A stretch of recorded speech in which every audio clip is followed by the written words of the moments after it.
Well, surely there's no excuse for this. Let's begin.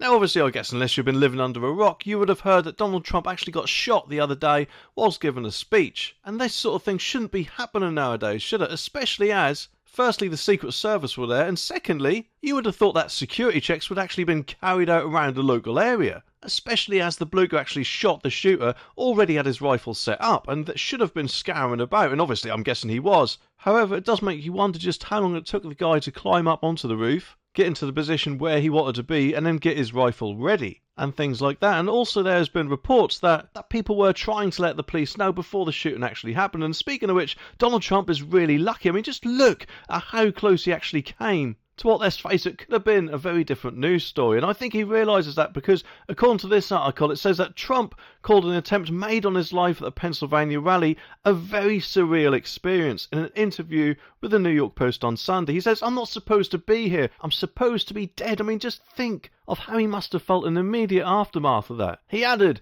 that the doctor at the hospital where he was treated said he never saw anything like it, and he called it a miracle. And the former president arrived in Milwaukee for the Republican National Convention on Sunday evening, just a day after the gunman opened fire at the rally in Butler.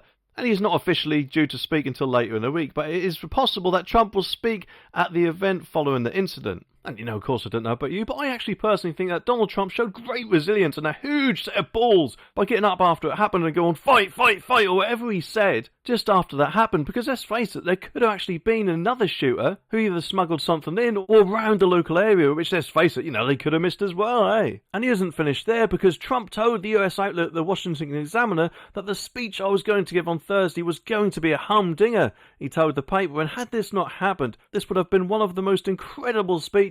And honestly, it's going to be a whole different speech now. It's the chance to bring the country together, and I was given that chance. And obviously, of course, we've had Sir Keir Starmer, President Biden, and a few other people give their well wishes to Donald Trump and things like that. However, it's only Nigel Farage that has, so far as I'm aware, he has pledged to fly to the United States at the end of the week to be shoulder to shoulder with Donald Trump following his attempted assassination, which, if you think about it, whilst admittedly the security would more than likely be beefed up than it was before, that is still really good that Nigel will do that, because that surely could be putting himself in potential danger, especially if other a-holes who don't like Donald will probably try again. And of course, hopefully they won't do. But at the end of the day, let's face it, in this day and age, no one should have to feel worried about going out campaigning, should they? It just shouldn't happen. I mean, obviously, Nigel Farage, he's no stranger to it himself. I mean, admittedly, he hasn't got shot, but he's had milkshakes thrown over him and other things like that. But a Republican strategist, Tom Thomas, even says that the failed assassination bid against Donald Trump only just goes to show